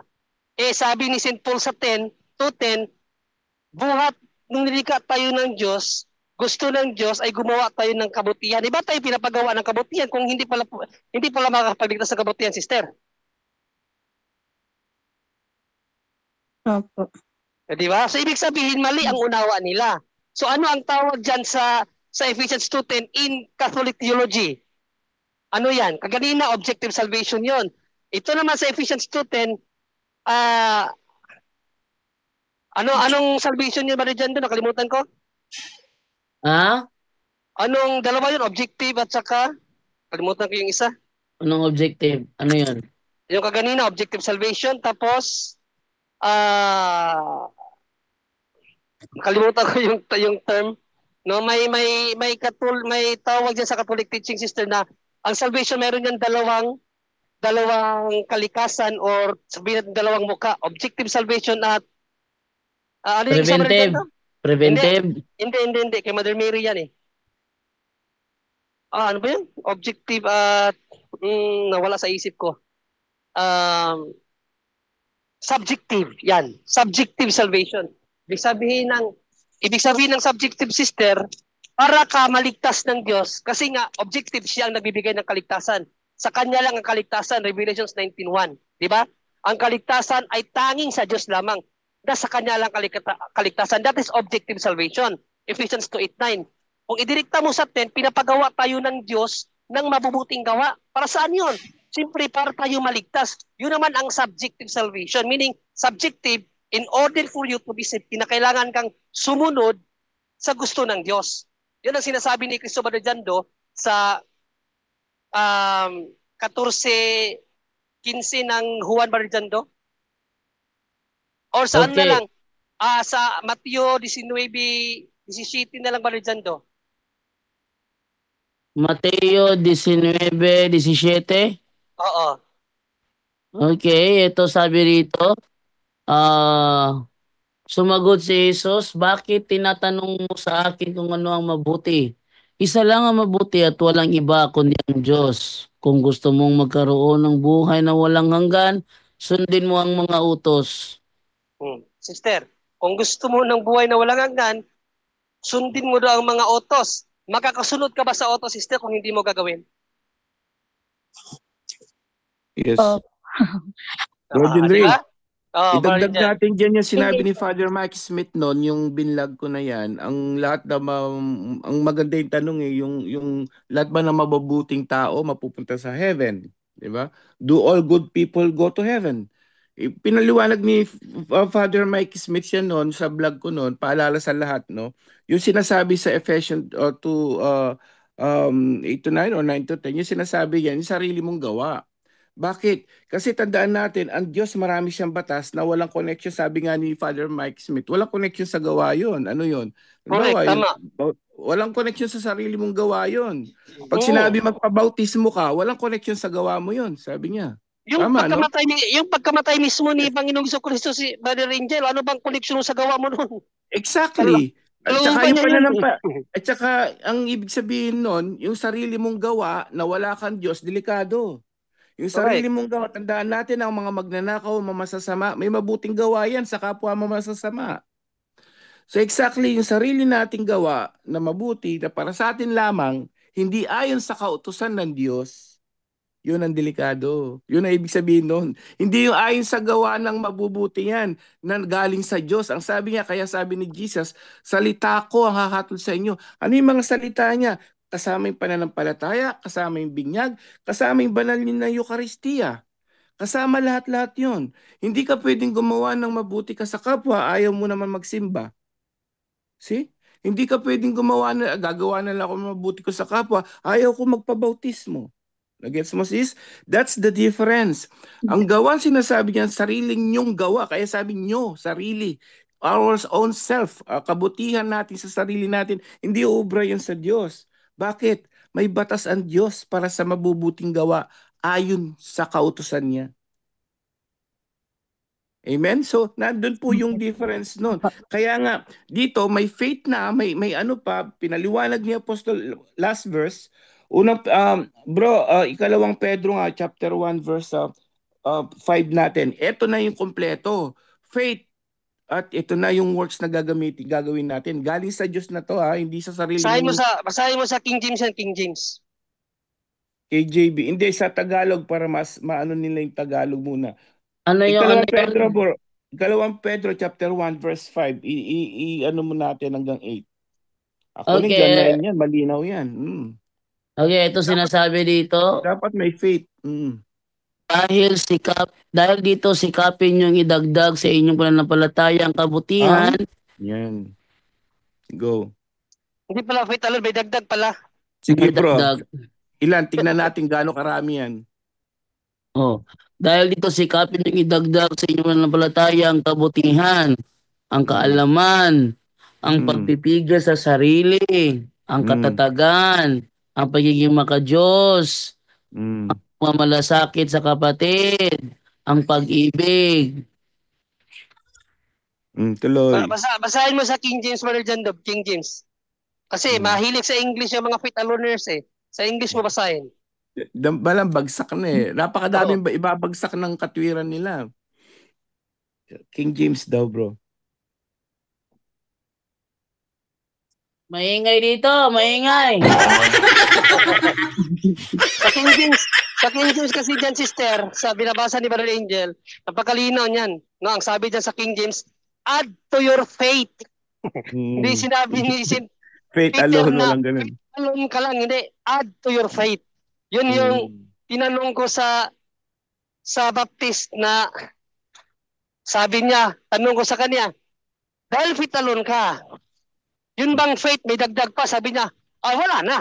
Kaya nga faith alone eh. Binasa ko. Nung binasa ko, bakit sabi ni St. Peter, add to your faith? Sabi niya, ay, iba yan. Tawa ako nun eh. Alam niyo, maraming mapapahamak na sa impyerno dahil sabi nga ni Father Ritz Monilo, sabi nga, totoo, kapag na-misinterpret mo ang Biblia, impyerno ka dyan. Totoo yun, hindi biro ito. Kaya ang dami nang umalis sa banal na Eucharistia, ang daming umalis sa tunay na simbahan dahil sa mga nabiktima sila na budol-budol ba, na-scam sila ng mga na-scam din na pastor, na-scam din, na budol din ng mga pastor nila yun, yung mga pinuno eh. Kawawa, biktima, ang dami na biktima sa mga ganyan. Dahil sa kulang sa pag-aaral, wala sa tunay na iglesia, nahihirapan sila. No? Isipin mo, mas matalino pa sila sa Santo Papa. Di ba? Iniisip ko yun eh. Si Brother Eli noon, nung nakikinig ako, sabi ko, bakit niya laging inaano si Santo Papa at saka makardinal, bishop? Pwede ba mas matalino siya dito? Tapos tiningnan ko yung mga turo niya at mga turo ng mga CFD.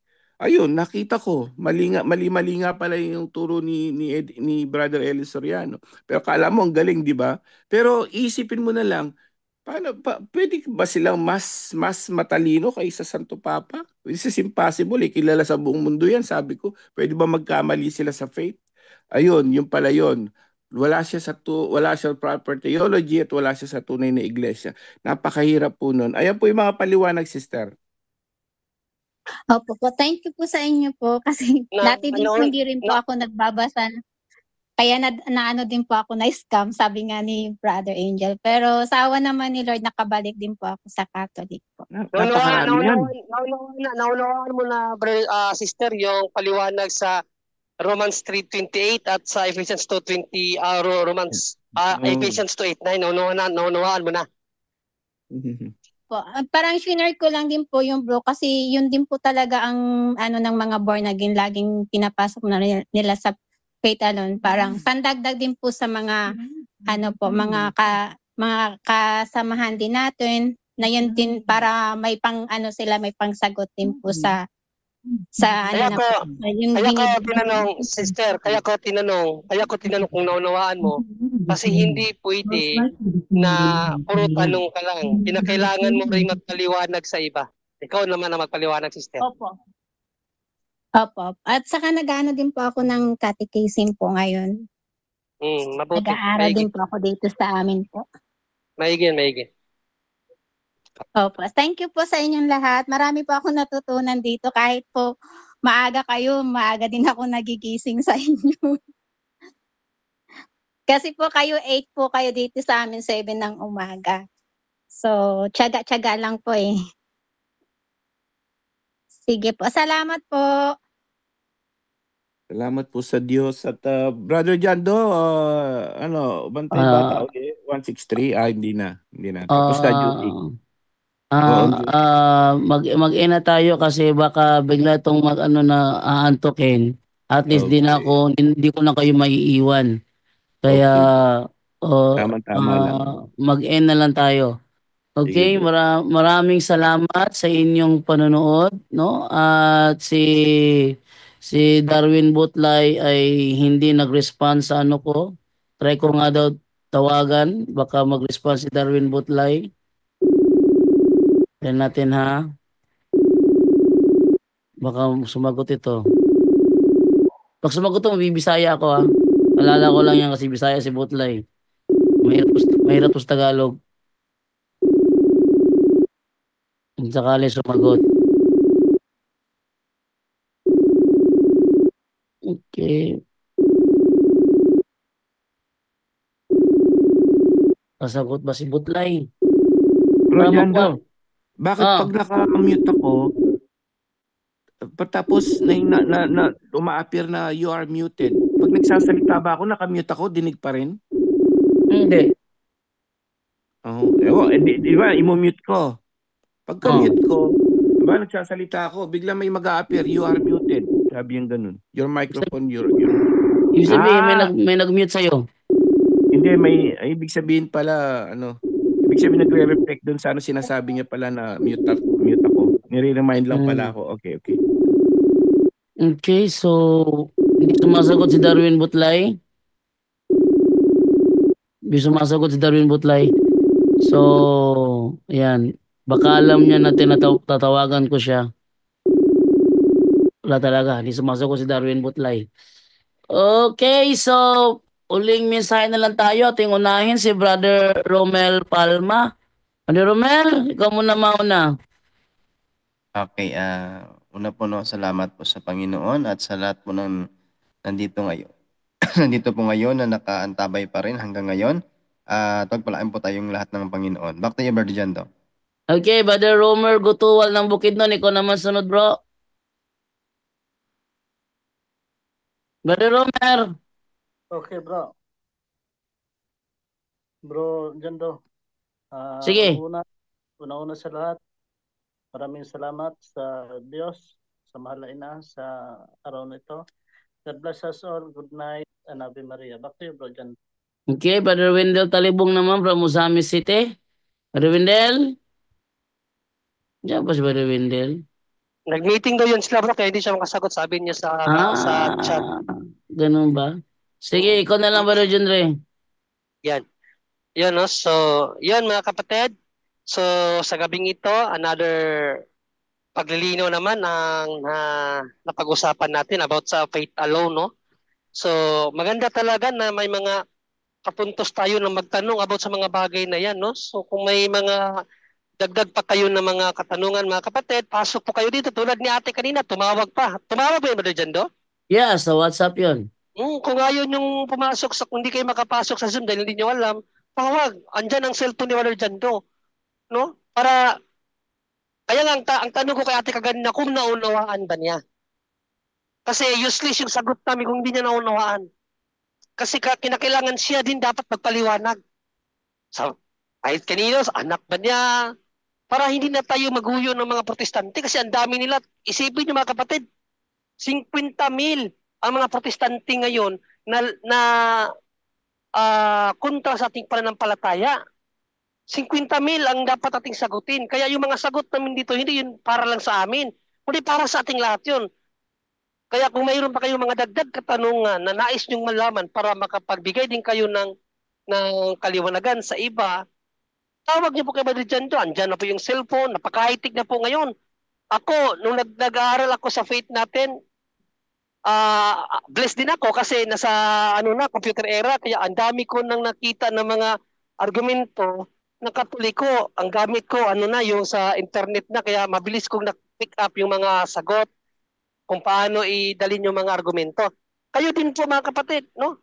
Huwag nating sayangin ang oras habang buhay pa tayo. Kung kaya natin makapag-evangelize para sa kaligtasan ng karamihan, gawin po natin. Be a channel of salvation. Yan lang po ang tanong ko sa ating lahat. Be a channel of salvation. No? Maging parte tayo sa kaligtasan para sa lahat. Para pati na rin sa ating sarili. No, ang sabi pa naman sa Bible, pag nakapag-akay ka ng yung Brother Angel? Nakapagligtas, yun? Yung Brother Angel? Namang makapagbalik na isang makasalanan ay napapawi ang mga kasalanan, maraming kasalanan. Anong talata yan, bro? Babasahin nga rin Brother Jando. Ang Santiago 5, bro, 19 to 20. Basahin mo nga muna, Brother Jando, para ma-encourage, ma-empower natin yung mga kapuntos, Brother Jando. Santiago 5:20. 5:20. Ito sabi dito, ito ang tandaan ninyo, sino mang makapagpabalik sa isang makasalanan mula sa kanyang maling pamumuhay ay nagliligtas ng isang kaluluwa sa kamatayan at nagpapawi ng maraming kasalanan. Yan po mga kapatid, no? Napakaganda niyan. No? Kaya nga, blessed tayo na may punto per punto eh. Kasi kung wala, baka hindi lang yung mga kapatiran natin ang malunod sa kamalian, pati tayo. Kasi ako dati, muntikan na rin dahil kay Eli Soriano eh. Ang dami natin dito nakaka-relate pag Eli Soriano talaga. Marami niyan naguyo si Eli Soriano, muntikan na ako. Actually, siya po ang dahilan kung bakit ko inaral ang Catholic faith. Dahil siguro, piso na lang yung pamasahe. Maniniwala na ako sa kanya. Pero dahil because of itong God's providence, alam niyo kung ano ang itinanim ni God sa isip ko mga kapatid? Ba't ko biglang naisipan na aralin ng Katoliko, ang Catholic faith? Ang pumasok sa isip ko habang nakikinig ako kay Eli Soriano na muntikan na akong makonvince kasi napakagaling niya magsalita. Kasi when I was 16 kasi, kwento ko lang ng kaunti, yung tatay ko kasi nag-aaral din ng CFT. So lahat ng mga reference niya at libro niya, when I was 16 years old, tinawag niya ako. Sabi niya, gusto ko, aralin mo itong mga to. Sabi ng tatay ko, no? Ilapit mo sarili mo sa Diyos, aralin mo itong mga to. Tapos, ito, basahin mo muna to. May pinabasa sa aking libro. Binasa ko. Tagalog yun, ni Abisaya. Yung unang part lang. Tapos, okay. Nagbasa ko na yung konting part, tinanong lang niya ako, may naunawaan ka ba? Sabi ko, wala, ayoko. Kasi malis na ako kasi ayoko nga. Pero, yun ang itinatak ni God sa akin nung munti ka na ako makanbis si Soriano. Ang pumasok sa isip ko mga kapatid, ganito.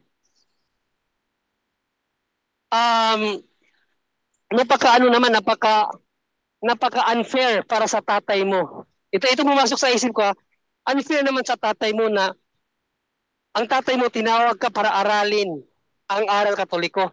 Hindi ka nakinig. Hindi mo man lang mabibigyan ng chance yung pananampalataya ng tatay mo. Yun ang pumasok sa isip ko. Sabi ko nga, oo nga no, napaka-unfair naman. Ba't hindi ko pwedeng bigyan ng pagkakataon yung pananampalataya ng tatay ko? At doon ko po mga kapatid, doon ko po inumpisahan ang pakikinig sa mga Defensor Katoliko. Si Brother Soc Fernandez yan, number 1. Naging fans po ako niyan ni Brother Soc Fernandez, no? And then may mga sarili na akong pagre-research. Nangyari to 2013 nung nandito na ako sa Korea. 2013 nga. Yun ang starting point ko sa pag-aaral ko ng salita ng Diyos, 2013. And then yun na, sunod-sunod na yun, patuloy na, nagpatuloy. May mga off and go lang, mga ganon. Kasi grabe si Satan kasi humila. Lalo na, nung panahon na yun, nasa kamunduhan pa ako, kaya hindi ko talaga ma-focus pagdating ng punto po punto. Lalo na, nung ginawa ako ni Brother Jando na co-host, napabili ako ng mga libro bigla. Kasi nakalimutan ko na yung mga inaral ko, gawa nga ng nasa nature ako ng kasalanan, yung trabaho ko, makarundo. So, nag-stagnant yung ano ko, kinakailangan ko i-refresh nung tinawag ako ni Brother Jando, maging kaparte ng punto pa punto. So, kinakailangan ko i-refresh yung mga inaral ko. At sa awa naman ng Diyos, ibinigay naman niya. Kasi every time nagre-refresh ako, nalangin kasi ako sa Holy Spirit na tulungan niya ako na maibalik yung mga naaral ko. At kung maaari, dagdagan pa niya. At yun na nga, nadagdagan naman. So, thankful sa punto pa punto, no? Na naka-share na ako ng aking mga inaral. Kaya mga kapatid, inaakay ko kayo. Kayo naman para sa inyong pamilya at sa inyong mga kakilala. Yun lang, maraming salamat and God bless all. Okay, thank you sa iyo, Brother John Ray. And then natin namang ibigay naman ngayon kay Brother Angel naman sa kanyang huling mensahe. At pasalamat, Brother Angel. Amen. Praise the Lord. Muli, maraming salamat una-una sa Diyos, sa kanyang lahat ng kalwalhatian at kapurihan magpakailanman. Thank you, Father God. Thank you, Jesus. Thank you, Holy Spirit. Thank you din po kay Mama Mary. Pare-pareho tayo. Marami nang nabiktima yan. Milyon-milyon. Si Brother Eli. Ako rin, buntik na ron. Pero may isang punto ron. Actually, charismatic na ako. No? Bible preacher ako. Misa kumukuha pa ako ng ipipreach ko sa paliwanag niya. Kaya nagkamali ako tuloy ng isang teaching doon, nagalit yung elder namin. Sabi ko, may kapatid si Jesus. Nakakatawa talaga. Nagagalit sa akin yung elder. Hoy, ba't mo sinabi may kapatid? Tapos binasa ko pa ng talata. Nung napag-aralan ko, mali pala. So ngayon, actually, tinanong ko pa Brother Angel, kung nagpatuloy ka siguro kay Eli Soriano, ikaw na yung katunggali ni Jando ngayon. Malamang. So ngayon, ang nangyari doon... hindi lalaban yan. Angel, hindi lalaban yan. Wala pakitaan ng mukha ka mo. Ngayon, ang nangyari, isa to sa lahat ng nakikinig ngayon, siguro nga alam ng Diyos kasi yung sino yung dapat niyang gamitin, kung sino yung talagang alam niya eh. Tingnan mo si Bro Jando. Alam niya na hindi tayo fanatic sa mga sa mga mangangaral. Alam nila kapag hindi ka fanatic, Tama. Sa mga mangangaral mo at fanatic ka sa katotohanan, tatawagin ka ni Lord. Lahat ng hindi fanatic, Amen. no? Yes, Amen. lahat ng hindi fanatic kay Eli Soriano, tignan mo, umaalis sila kasi doon sila sa katotohanan. Pero yung mga fanatic kay Eli Soriano, ito mga kapatid ng misis ko ngayon, mga fanatic na, kahit daw bigyan mo sila ng milyon-milyon, di na sila aalis. See? Walang kahit Brother Angel, kahit pinainom na sila ng ihi, inom na sila. Yes. Halos lahat ng kapatid nito ngayon, walang bukang bibig kundi Eli Soriano na, hindi na ang Diyos. So, puro Eli. Ngayon, Daniel naman. Pinagmamalaki nila si Daniel, no? So, ang nakapag-strike sa akin, no, siguro alam ng Diyos kung na naghanap ako ng katotohanan. Yung sinabi ni Brother Eli na pinakita niya yung larawan ng Santo Papa, ni Pope Francis nakatira pa doon sa harap ng imahe ni Jesus. Tinuliksa niya yun. Sabi ko sa isip-isip ko, doon yung isip ko, sabi ko, imposibleng mas matalino to sa Santo Papa dahil ang Santo Papa kilala sa buong mundo yan. Even all the president in the United States, they respect Pope. No? Sinatawag nila yung Holy Father. Sabi nga ni President Obama noon nung pumasyal si Pope Francis, the Holy Father is here. Kahit hindi sila Katoliko, ang Katoliko lang sa United States sa US American president, dalawa lang 'yan. Si Biden at saka si John F. Kennedy, dalawa lang Catholic 'yan. But most of them are Protestant. But all of them respected Pope. So sabi ko ganoon, pwede bang mas magaling pa to kay mas na kilala ang mga At Santo Papa sa buong yan, mundo? Brother Angel, yan ang patunay na totoo talaga ang salita ng Diyos kasi hinulaan na ni Isaias yan. Nagagalangin siya lahat, maghahari nga sa buong mundo eh. Oh. Correct. Gagalangin siya ng lahat ng mga bansa. Basahin mo natin, Brother Jando, Isaiah 2:2, Brother Jando. Isaias 2:2. Okay. Hindi nangyari kay Brother Elian at hindi nangyari kay Brother Elian at kay Manalo. Okay, ito pong sinasabi sa Isaias 2:2. Sa mga huling araw, ang bundok na kinatatayuan ng templo ng Panginoon ay magiging pinakamahalaga sa lahat ng bundok. Dadagsa rito ang mga tao mula sa iba't ibang bansa. Yan, sa Katoliko lang yan natupad. Di ba? Huling panahon yan. At yung Revelation, chapter 2, verse 10. Ito yun, prophecy yun. Pahayag nga bro, o Revelation 2:10 ba? Huwag kayong matakot. 5:10. Sorry, 5:10 ba? 5:10. Okay, 5:10 ito. Ginawa nyo silang mga hari at mga pare upang maglingkod sa ating Diyos at maghahari sila sa mundo. Sa buong mundo yan. Ano yan? Actually, prophecy din yan na maghahari sila sa buong mundo. Kaya ganun kakilala. So, akala na kaya walang hindi nangyari kahit sinong pinaka-leader. Na tignan nyo, kapag dumarating ang Santo Papa, holiday. Halos sa lahat ng mga buong bansa. Holiday talaga yan. Sa Santo Papa lang nangyayari yan. So, magmula noon, hindi ako masyado sa debate, no? Sabi ko may dahilan to. So paano ko makikita yung dahilan ng mga atake nitong Eli Soriano to kako? Ayun. Doon ko unang-una ko nakita si Brad Melchor. Bago lang yun, mga 5 years ago. Melchor Manalili, si Brother Wendell. Nasa Pilipinas pa ako. Nagtuloy-tuloy na yon. So ayun pala. No? So sabi ko imposible. Tama ako. Imposible mas matalino ito. Itong mga mangangaral na to, nasumulpot lang ngayong 80s, no? 90s. Tapos kaysa sa Santo Papa noon pa yan, no? O first century, second century pa yung mga Santo Papa. So yun po yung magiging natin dahil sana wag tayong ma-scam at wag tayong mabudol, no? At pabaon po ng natin bago tayo matulog, bago magtrabaho, paalala natin pa yung Kristo sa Ebanghelyo, napakaganda, no? Isinugo niya, no? Actually, yung mga bagong disipulo yun, no? At lahat po, no? Nung mga sinugo niya, tandaan natin, wala na po yun, nasa langit na, tayo naman ngayon, no? Yung mga bagong apostoles, mga maliliit na apostoles, na sana, no? Hindi lang tayo nakikinig, no? Kailangan ma-share din po natin ito para marami tayong maligtas na kaluluwa, sabi sa Santiago 5:20, no? Kapag ikaw ay nakapagbalik, no, ng mga makasalanan, no, napapawi daw ang maraming kasalanan at napapatawad.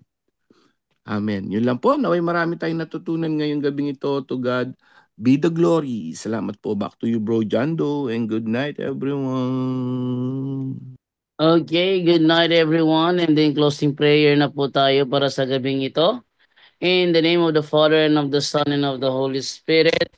Amen. Saint Michael the Archangel, defend us in battle. Be our protection against the wickedness and snares of the devil. May God rebuke him, we humbly pray, and do thou, O Prince of heavenly hosts, by the power of God, cast into hell Satan and all the evil spirits who prowl about the world, seeking the ruin of souls. Amen. In the name of the Father, and of the Son, and of the Holy Spirit.